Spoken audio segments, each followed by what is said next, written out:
नमस्कार साथियों, मैं स्वागत करती हूँ आपका अपने channel wifi study with Nandini में, जहाँ पर आप सबको पता है कि हमने विश्व इतिहास के कुछ विषय यानी क्लास 11th की हिस्ट्री की सीरीज स्टार्ट करी है, जिसमें हमने चैप्टर 7 कंप्लीट कर दिया है और आज हम स्टार्ट करेंगे चैप्टर नंबर 8। बेसिकली हम जो है इस चैप्टर में 1300 ईस्वी से लेकर 1700 ईस्वी के बीच का जो कालक्रम हुआ है, यानी इस सेंचुरी में जो भी घटनाएं हुई हैं उनके बीच में बात कर रहे हैं, जिसमें हम पुनर्जागरण काल देखेंगे, एक महाद्वीप से दूसरे महाद्वीप में यातायात करना, महासागरों के माध्यम से दूसरी संस्कृतियों से टकराव होना, ये सारी बातें हम इस चैप्टर में देखेंगे। देखो, हमारा चैप्टर नंबर 8 क्या है? हमारा चैप्टर नंबर 8 है संस्कृतियों का टकराव। कौन सी संस्कृतियां? यूरोप की संस्कृति और उत्तरी और दक्षिणी अमेरिका की संस्कृति के टकराव के बारे में हम देखेंगे। साथ में ही हम देखेंगे कि वहां पर कुछ सभ्यताएं थी, कहां पर? उत्तरी अमेरिका और दक्षिणी अमेरिका में, जैसे कि एज़्टेक सभ्यता, माया सभ्यता, इंका सभ्यता। इन सभ्यताओं के ऊपर जो यूरोप से आने वाले लोग थे उनका क्या असर होता है, साथ में वहां के जो मूल निवासी थे उनकी संस्कृतियों पर क्या प्रभाव पड़ता है, और इन संस्कृतियों की क्या अपनी जो मौलिक विशेषताएं थी वो क्या थी, और यूरोपवासी किन चीजों की खोज को लेकर यात्राएं कर रहे थे। तो आइए इन्हीं बातों के साथ हम स्टार्ट करते हैं अपना चैप्टर नंबर 8, संस्कृतियों का टकराव। देखो, सबसे पहले जो हम बात करेंगे टाइम पीरियड के बारे में बात करेंगे, यानी सेंचुरी आपको याद होना चाहिए, वो टाइम पीरियड याद होना चाहिए जहां से ये जो स्टोरी है वो स्टार्ट होती है। तो 15वीं से 17वीं शताब्दी के बीच का टाइम पीरियड हम लेंगे, है ना। इसमें क्या होता है, जब हम रोमन साम्राज्य पढ़ रहे थे और उसके बाद वाले जब काल पढ़ रहे थे, तो हमने ये पढ़ा था कि जो वहां की खाने थी उसमें चांदी की कमी हो गई थी, पढ़ा था ये बात। फिर हमने पढ़ा कि किस तरीके से व्यापार बढ़ा।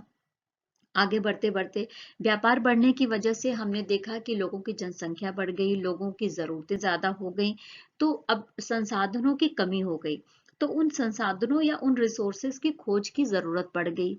तो इसी संसाधनों की खोज में और नई संस्कृतियों की खोज में जो यूरोपवासी हैं वो एक साहसिक यात्रा पर, यानी महासागरों की यात्रा करते हुए निकल पड़ते हैं उन मार्गों की खोज के लिए। और जैसे जैसे वो आगे बढ़ते हैं उन वो उत्तरी और दक्षिणी अमेरिका पहुंच जाते हैं, और फिर वहां वहां से वहां की संस्कृति का यूरोप की संस्कृति से जो टकराव होता है वो सारा इस अध्याय में दिया गया है। सबसे पहले क्वेश्चन आता है कि यूरोप के वो कौन देश थे जिन्होंने यात्रा प्रारंभ करी थी? तो वो देश थे कौन? स्पेन और पुर्तगाल। कौन से देश थे? स्पेन और पुर्तगाल। तो जो स्पेनिश थे या ये पुर्तगीज थे, उन्होंने जो है क्या किया कि सबसे पहले खोज करने के लिए, यात्रा करने के लिए अपने जो चर्च का पोप थे उनसे परमिशन ली, है ना। उनसे परमिशन ली, और परमिशन लेने के बाद में उन्होंने अपनी यात्राएं स्टार्ट करी हैं, जिसमें जो सबसे प्रमुख यात्रा है वो है क्रिस्टोफर कोलंबस की यात्रा। क्रिस्टोफर कोलंबस जो कहाँ का निवासी था? वो इटली का निवासी था, और उसने उसने 1492 ईस्वी में स्पेन के शासकों के साथ में मिलकर या उनके आदेश पर ऐसा किया था, है ना।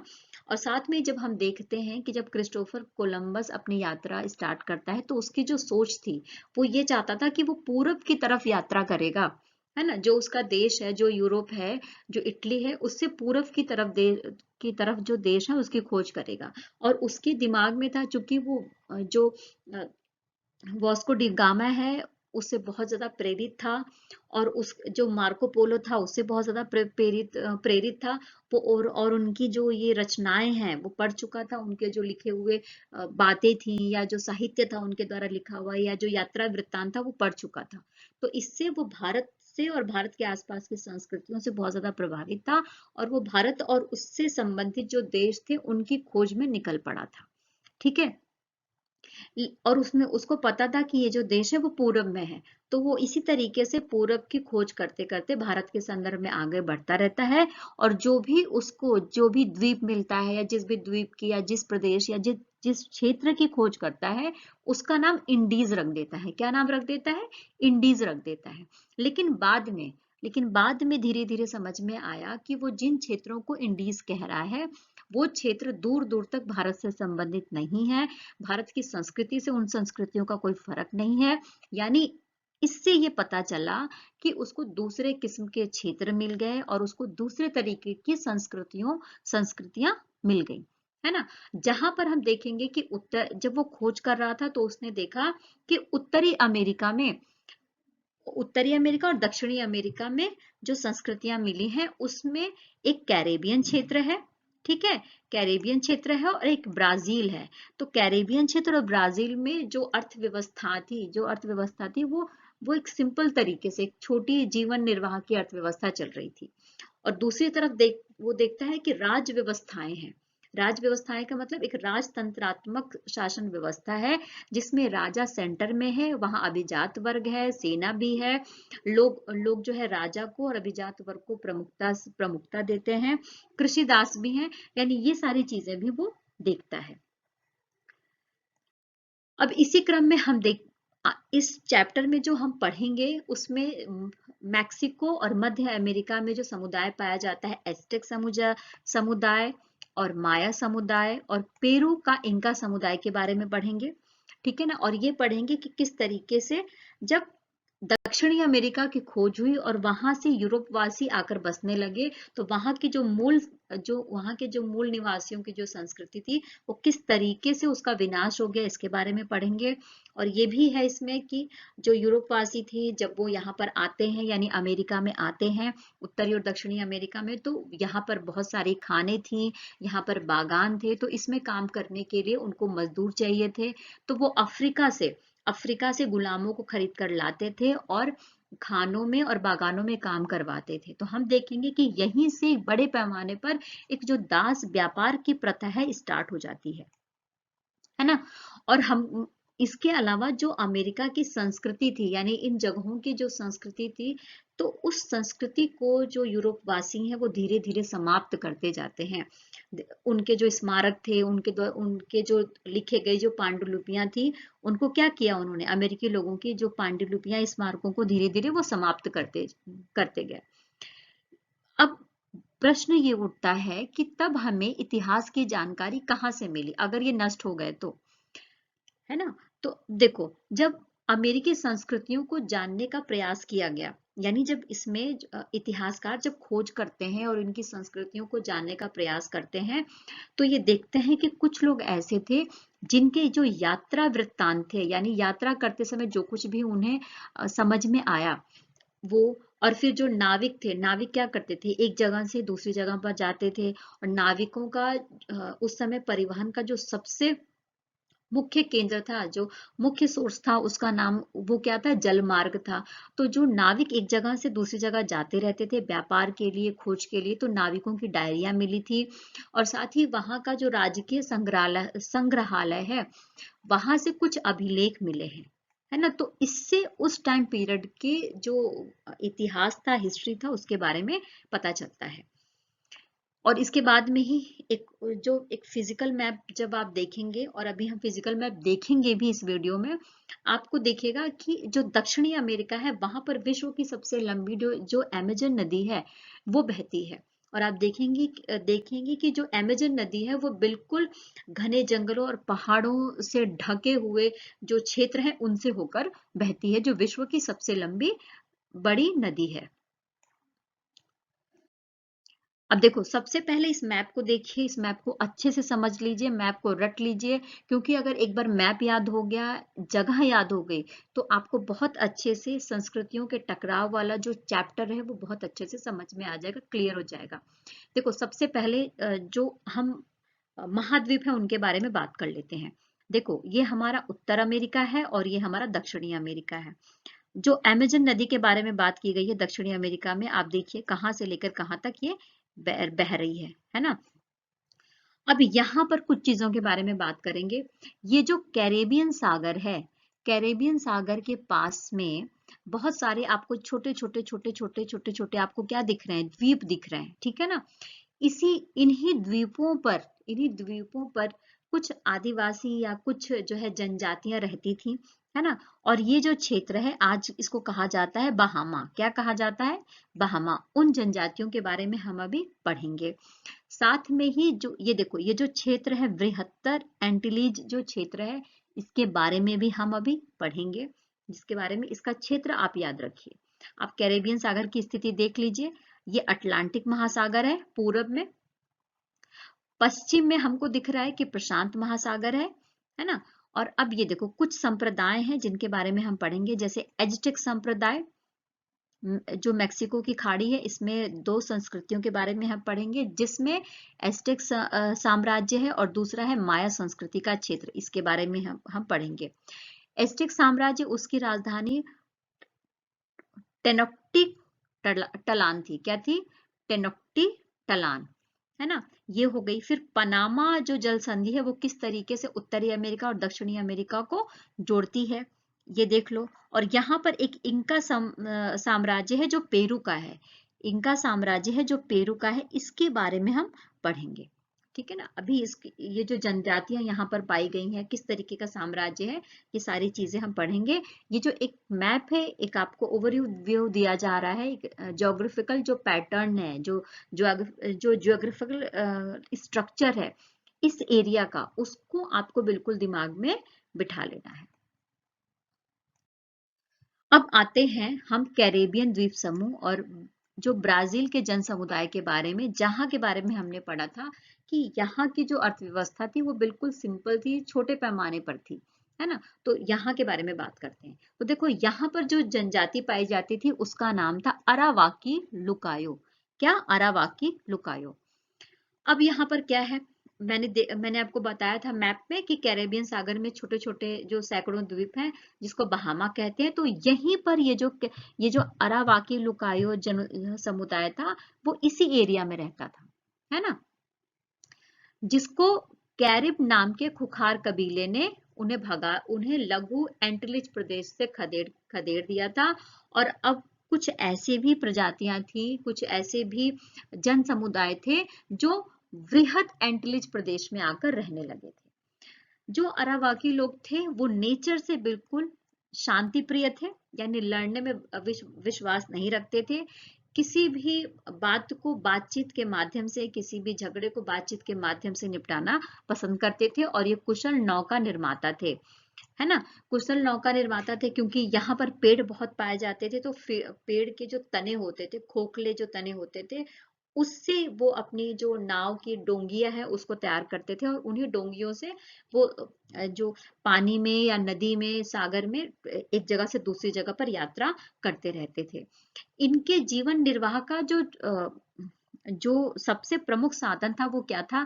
खेती था, शिकार करना था और मछली पकड़ना था, ठीक है। और ये लोग जिन चीजों की खेती करते थे उनमें उनमें मक्का है, मीठे आलू हैं और अन्य कंदमूल के अलावा कसावा है। क्योंकि ये द्वीप हैं तो यहाँ पेड़ पौधे होंगे, तो पेड़ों से ढका हुआ था। तो यहाँ पर पेड़ों से जो मिलने वाले कंदमूल या जो मक्का, मीठे आलू, कुछ खेती से होता था और कुछ जो है जंगलों से मिलने वाले जो कंदमूल थे उनके माध्यम से, फल फूल से ये अपना जीवन निर्वाह कर लेते थे। ये लोग यहाँ पर जो बहुविवाह प्रचलित थी और साथ में ही अपने वंश के बुजुर्गों के अधीन संगठित रहते थे। मतलब यह है कि जो बुजुर्ग रहते थे वो किसी भी समुदाय का या किसी भी परिवार में जो बुजुर्ग होता था उसको सबसे जो सर्वोच्च स्थान है वो प्राप्त था। और वही बुजुर्ग जो है परिवार के सारे डिसीजन लेता था और पूरा परिवार उसी के अंडर जो है संगठित होकर रहता था। ये लोग जीववादी थे। जीववादी का मतलब है कि जैसे आज के टाइम पीरियड में जो वैज्ञानिक हैं वो जो सजीव चीजें हैं उन्हीं में जीवन मानते हैं, है ना। लेकिन ये लोग ऐसे थे जो कहते थे जितनी भी चीजें दिख रही हैं चाहे वो निर्जीव क्यों ना हो, वो बोलती नहीं हो, हंसती नहीं हो, लेकिन उनमें भी जीवन और आत्मा होती है, इस पर ये भरोसा करते थे। अब हम बात करेंगे कि यहाँ पर सोना पाया जाता था। क्या पाया जाता था? सोने की खानें थी और सोना पाया जाता था। और क्योंकि अवशेष ऐसे मिले हैं जिसमें ये लोग सोने के गहने पहनते थे, इस तरह के अवशेष मिले हैं। इनको यूरोप वासियों की तरह सोने को वो इतना महत्व नहीं देते थे। और अगर कोई कांच से बनी हुई चीज देता था इन्हें, तो कांच से बने हुए मनके देता था, तो वो इन्हें बड़ा सुंदर समझते थे कांच के मनकों को। तो वो सोने के बदले जो कांच के मनके हैं उसे बड़े खुश होकर ले लेते थे, है ना। और साथ में ही इनके इनकी जो कला थी, बुनाई की कला में ये बहुत उन्नत थे, है ना। अब देखो, अब एक चीज और, जैसे ब्राजील के बारे में अब हम पढ़ेंगे। जो ब्राजील का नाम पड़ा है, ब्राजील कहाँ है? दक्षिणी अमेरिका के पूर्वी समुद्री तट पर स्थित है। कहाँ पर है? जो दक्षिणी अमेरिका का पूर्वी समुद्र तट है, वहां पर आप देखेंगे कि ब्राजील नाम का पेड़ पाया जाता है। ठीक है, तो उसी पेड़ के नाम पर वहां पर जो वहां का जो देश है उसका नाम ब्राजील पड़ गया। अब अब हम आगे बढ़ते हुए देख रहे हैं कि यहाँ पर एक और जन समुदाय पाया जाता है जिसे कहते हैं तुपी नाम्बा। क्या कहते हैं? तुपी नाम्बा। अब ये जो समुदाय था, खेती नहीं करते थे ये, और जंगलों से ही जो चीजें मिलती थी, खाने पीने की जो चीजें मिलती थी, या कंदमूल, फल फूल, या शिकार मिलता था, मछली आसानी से इनको मिल जाता था, तो उनके बेस पर ये अपना जीवन निर्वाह करते थे।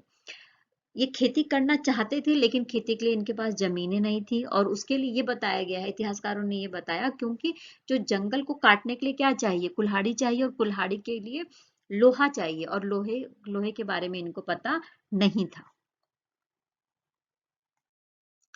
अब जीववादी के बारे में हमने बता दिया, इसके बारे में बात कर ली है। अब आते हैं हम मध्य और दक्षिणी अमेरिका की राज्य व्यवस्थाओं के बारे में, जहां पर हम जो तीनों जो राज्य व्यवस्थाएं हैं उनके बारे में पढ़ेंगे। देखो, कैरेबियन और ब्राजील क्षेत्रों के विपरीत जो मध्य अमेरिका में कुछ अत्यंत सुगठित राज्य मिले हैं, और इन्हीं राज्यों के बारे में पढ़ेंगे। और इनका जो उपज थी, स्पेशली वो मक्के की उपज थी, और जिसमें एस्टेक, माया और इनका जन समुदायों को शहरीकृत सभ्यताओं का आधार बनी, है ना। और यहाँ पर भव्य वास्तुकला के भी अवशेष मिले हैं, जो पर्यटकों को क्या करते हैं? आकर्षित करते हैं। अब देखिए, सबसे पहले हम बात करेंगे कि जो एज़्टेक जन है, समुदाय है, वो क्या है और कहाँ रहता है। तो देखो, 12वीं शताब्दी में, यानी जो 12th सेंचुरी है, उसमें बात कर रहे हैं हम, कि उत्तर से आकर मैक्सिको के मध्यवर्ती घाटी में बस गए थे। कौन? एज़्टेक जन समुदाय के लोग। उत्तर से, यानी जो उत्तरी अमेरिका का जो उत्तरी वाला एरिया है, वहां से आकर मैक्सिको का जो मिडिल एरिया है, वहां पर आकर मैक्सिको की घाटी में बस गए थे। और हमने मैप में देखा था मैक्सिको कहाँ है और एज़टेक की स्थिति कहाँ पर है। ये एक देवता की पूजा करते थे जिसको बोला जाता था मैक्सिली। क्या बोला जाता था? मैक्सिली। और इसी मैक्सिली देवता के नाम पर इस इस एरिया का नाम, इस क्षेत्र का नाम पड़ गया था मैक्सिको, है ना। बाद में जो एस्टेक लोग थे, उन्होंने कई सारे जनजातियों को पराजित किया, और पराजित करने के बाद में उनको अपने राज्य में मिला लिया और अपने साम्राज्य का विस्तार करते रहे। ये लोग श्रेणीबद्ध थे। श्रेणीबद्ध का मतलब ये होता है कि ये जो इनकी सामाजिक व्यवस्था थी, उसमें हमें श्रेणियां मिलती हैं। मतलब ऊपरी ऊपरी पायदान पर कौन है, उसके नीचे के पायदान पे कौन है, फिर उसके नीचे के पायदान पे कौन है। इसका मतलब यहाँ का जो सामाजिक व्यवस्था है उसमें श्रेणीबद्धता थी। अब हम देखते हैं कि जब श्रेणीबद्धता की बात करते हैं, तो इसमें जो सबसे प्रमुख स्थिति थी वो राजा की थी। राजा केंद्र में था और उसी की बात को सब मानते थे। देखो, राजा पृथ्वी पर सूर्य देवता का प्रतिनिधि है, ये माना जाता था। और सूर्य देवता की स्पेशल पूजा की जाती थी, यानी सूर्य देवता एक प्रमुख देवता के रूप में थे। और इसीलिए जो प्रतिनिधि के रूप में माना गया था पृथ्वी पर सूर्य देवता का, वो कौन था? राजा माना गया था। राजा के बाद अभिजात वर्ग आते हैं, जिसमें पुरोहित और योद्धा होते थे, और धनी लोग होते थे, है ना। और इसके बाद व्यापारी आते थे, और व्यापारी के बाद जो है शिल्पी, जो शिक्षक, ये सब आते थे, चिकित्सक, ये सब आते थे। और इनकी भी समाज में अच्छी स्थिति थी, मतलब लोग सम्मान की दृष्टि से इनको भी देखते थे। अब जो मैक्सिको की झील में जो एस्टेक लोग हैं, वो कृत्रिम टापू भी बनाते थे। क्या बनाते थे? कृत्रिम टापू भी जो यहाँ के लोग थे वो बनाते थे मैक्सिको की झील में। और उनके द्वारा निर्मित राजमहल और पिरामिड बहुत सुंदर लगते थे, क्योंकि ऐसा लगता था कि वो झरनों के बीच से निकल रहे हैं। तो उनका जो वास्तुकला था, भव्य वास्तुकला था, वो वाकई में भव्यता के लिए प्रसिद्ध था। अब हम बात करेंगे कि वो लोग कौन सी फसलें उगाते थे, कौन लोग, जो एज़टेक जन समुदाय के लोग हैं वो किस तरीके की फसलें उगाते थे। तो ये लोग स्पेशली मक्का तो उगाते ही थे, क्योंकि मक्के के बारे में हमने पढ़ा था। फलियां, कुम्हड़ा, कद्दू, कसावा, आलू आदि फसलें उगाते थे।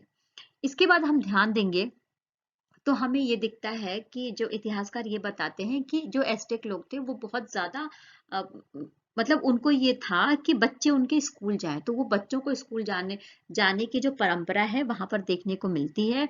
और ये भी देखने को मिलती है कि जो कुलीन वर्ग के बच्चे थे, यानी जो धनी वर्ग के बच्चे थे, वो जिस स्कूल में जाते थे उसको बोला जाता था काल काल मेकाक।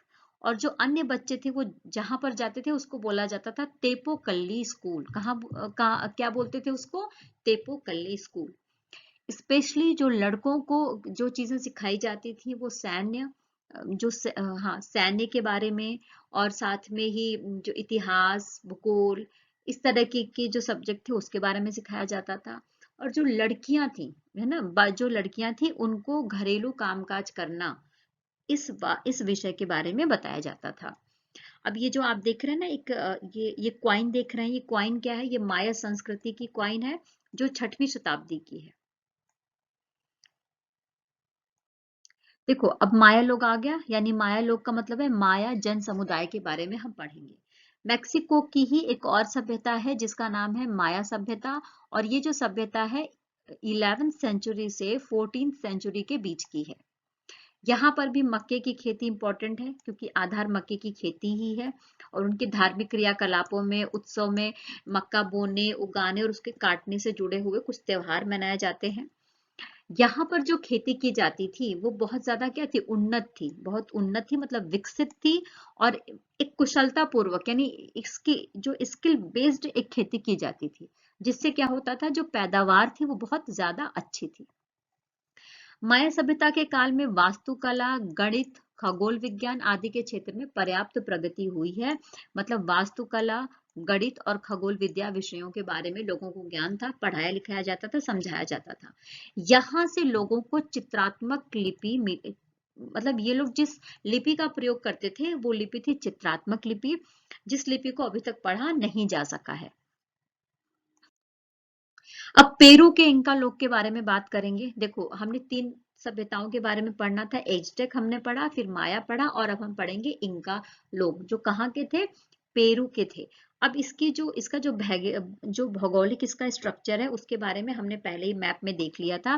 देखिए, जो दक्षिण अमेरिका के देशों की संस्कृतियों में सबसे विशाल था पेरू का इंका लोगों का जो समुदाय था, वो साम्राज्य था वो। अब देखो, पेरू की क्वेचुआ या इंका लोगों की संस्कृति थी, जो जिसका विकास कहाँ से हुआ था? तो जिसका विकास इक्वेडोर से चिली तक 3000 मील में फैला हुआ था। और ये साम्राज्य भी बिल्कुल केंद्रित था। क्यों? क्योंकि राजा केंद्र में था, राजा में ही संपूर्ण शक्ति थी, राजा को ही सब कुछ माना जाता था, है ना। वैसे ही सेम राजा के नीचे अभिजात वर्ग थे, उसके सहयोगी थे, फिर और चिकित्सक, शिल्प, ये सब थे, सैनिक थे, और सबसे लास्ट में जो थे किसान थे, और उसके भी बाद जो है जो कृषि दास थे, या खेतों पर काम करने वाले थे, वो लोग थे। यहाँ से भी जो इतिहासकार हैं उनको उच्च कोटि के भवन निर्माण के अवशेष मिले हैं। इसीलिए कहा जाता है कि जो इनका लोग हैं वो उच्च कोटि के भवन निर्माता थे, क्योंकि ये पहाड़ों के बीच में इक्वेडोर से चिली तक अनेक सड़कें बनाई गई थी। इसके अवशेष हैं जो आज भी दिखाई देते हैं इनके। अब देखो, इसको बनाने के लिए वो क्या करते थे? जो जो किला बनाया जाता था, जहां पर राजा रह रहा है, या जो किले का निर्माण किया जा रहा था, तो वहां की जो शिला पट्टियां थी उस पर इतनी बारीकी से उसको तराश कर बनाया जाता था, फिर उसको जोड़कर जोड़कर इस तरीके से तैयार किया जाता था कि वो बहुत ही अद्भुत लगते थे। और जो राज मिस्त्री था, यानी जो राज का मिस्त्री था, वो उसको सुंदर रूप देने के लिए जिस पद्धति का प्रयोग करता था उसको बोला जाता था शल्क पद्धति, जिसको इंग्लिश में बोला जाता है फ्लेकिंग। क्या कहा जाता था? फ्लेकिंग।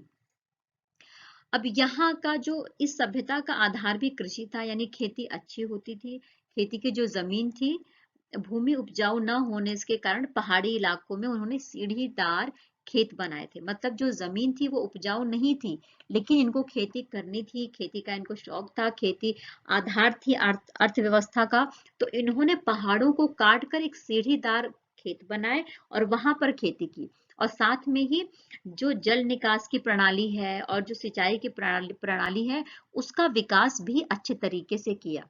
इसीलिए ये संस्कृति बहुत लंबे समय तक चली। और साथ में ही इसका जो भौगोलिक स्ट्रक्चर आप देखेंगे तो इसका भौगोलिक स्ट्रक्चर भी बहुत ज्यादा था। इसके बाद पेरू के इंका लोग, देखो अब इनके पास क्या हुनर था। तो हुनर में आप देखेंगे कि ये लोग बुनाई बहुत अच्छी करते थे और मिट्टी के बर्तन बहुत अच्छे बनाते थे। यानी मिट्टी के बर्तन बनाने की जो कला थी उसमें ये उच्च कोटि थी इनकी। लेखन कला, देखो इनके पास लेखन की जो प्रणाली है उसका विकास नहीं हो पाया था। यानी इनको जो लिखने की प्रक्रिया है उनको पता नहीं था। अब ये हिसाब कैसे लगाते थे उसकी भी एक इंटरेस्टिंग प्रणाली थी। हिसाब लगाने की एक प्रणाली थी जिसे कहते थे क्विपू। क्या कहते थे? क्विपू। और इसमें ये क्या करते थे, डोरियों पर गांठें लगाकर गणितीय इकाइयों का हिसाब लगाते थे। यानी जब गणितीय रूप से किसी इकाई का हिसाब लगाया जाता था तो क्या करते थे, ये डोरियों पर गांठें लगाकर उसका गणितीय इकाई का हिसाब रखते थे। और हिसाब लगाने की इस प्रणाली को क्या कहा गया है? क्विपू कहा जाता है। अब आप यहाँ पर देखिए, इक्वेडोर आप देख रहे हैं। इक्वेडोर यहाँ से लेकर पेरू बीच में आ गया, देखो चिली तक का। मतलब ये पूरा जो एरिया है ये किसका है? ये जो पूरा एरिया हमको दिखाई दे रहा है ये है इंका समुदाय का एरिया, जो 3000 मील तक फैला हुआ है। मैप में आप देखेंगे अच्छे से तो आपको कैरेबियन सागर दिख जाएगा, दक्षिणी प्रशांत महासागर दिख जाएगा, उत्तरी अटलांटिक सागर और दक्षिणी अटलांटिक सागर दिख रहा है ना। साथ में ये जो ब्राजील की स्थिति है वो आपको दिख रही है। यहाँ पर देखो, जो यूरोप था, यूरोप के बहुत सारे देश थे जो खोज पर निकल चुके थे, ठीक है। उसमें पुर्तगाली भी थे, स्पेन के भी थे, डच के भी थे, फ्रांस के भी थे। तो अलग अलग कलर, यहाँ पर अलग अलग कलर्स के माध्यम से अलग अलग यूरोप के देशों के द्वारा उनके जो साम्राज्य स्थापित किए गए थे दक्षिणी अमेरिका में, उसको दर्शाया गया है। अब यहाँ पर हाइट्स ऑफ माचू पिच्चू 1943 का अनुवाद देखो। ये पाबोला नेरूडा ने हाइट्स ऑफ माचू पिच्चू का अनुवाद किया। कब अनुवाद किया था?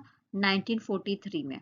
अब ये यहाँ पर बताने की कोशिश कर रहे हैं कि किस तरीके से जो इंका समुदाय के लोग थे वो बहुत ज्यादा मेहनती थे, क्योंकि वो पत्थरों को काट काट के अपने लिए खेत खेत बना रहे थे। पत्थरों के ऊपर, पहाड़ों के ऊपर ही उन्होंने पूरा एक शहर बना रखा था। यहाँ पर इसी तरीके का एक शहर दिखाया गया है। पर्वत के शिखर पर बसा माचू पिच्चू नगर, इस पर स्पेनियों की निगाह नहीं पड़ी, क्योंकि ये पहाड़ पर बिल्कुल ऊपर थे, इसलिए इस पर निगाह नहीं पड़ी, इसलिए ये बच गए थे, यानी ये नष्ट नहीं हो पाई। तो यहाँ पर आप देखेंगे कि वो कितने मेहनती थे। तो उनकी जो मेहनत करने का जो उनका जो हुनर था, उनका जो मेहनत करने की जो उनकी आदत थी, उसी को ही इस पैराग्राफ में बताया जा रहा है कि आज भी अनेक सैलानी इनका लोगों के कला कौशल के नमूनों को देखकर दंग रह जाते हैं। हालांकि चिली के कवि, जिनका नाम है नेरूदा, चिली के कवि का क्या नाम है? नेरूदा, जैसे भी कुछ लोग हैं जिन्होंने इस बात पर प्रकाश डाला है कि ऐसे विपरीत वातावरण में खेती, शिल्प, स्थापत्य आदि के क्षेत्र में उल्लेखनीय कार्य करने के लिए हजारों लोगों को कितने कठोर परिश्रम के लिए बाध्य किया गया होगा, है ना। वो इस बात को बता रहे हैं कि किस तरीके से लोगों से मेहनत करवाई गई होगी और खुद वो लोग कितने मेहनती रहे होंगे जिन्होंने इस तरीके का एक पहाड़ के ऊपर पूरा का पूरा नगर बसा रखा है। दोस्तों, इस वीडियो में इतना ही। ये फर्स्ट पार्ट था हमारे संस्कृतियों के टकराव का जो चैप्टर है उसका। सेकंड पार्ट मैं कल लेकर आऊंगी इसका। तो फिर मिलेंगे हम कल इसी चैनल पर। मैं हूं नंदिनी सिंह। जैसा कि आप देख रहे हैं, ये सोशल मीडिया की साइट है, लिंक दिए गए हैं जिसके माध्यम से आप मेरे चैनल को विजिट कर सकते हैं। और आप यहाँ पर wifi study with Nandini Telegram का जो लिंक दिया गया है, इस पर जाकर जो भी आपको फ्री में मटेरियल डाउनलोड करना है, पढ़ना है, अपने नोट्स बनाने हैं तो प्रिपेयर कर सकते हैं। दोस्तों, ज़्यादा से ज़्यादा लोगों तक शेयर करिए, कमेंट करिए, मुझसे क्वेश्चन पूछिए, चैनल को, वीडियो को लाइक करिए और सब्सक्राइब करिए। आपका बहुत बहुत धन्यवाद, आपने बहुत सारा साथ दिया है। इस साथ के लिए, इस प्यार के लिए बहुत बहुत धन्यवाद। आप ऐसे ही मेरे साथ बने रहिए। Thank you.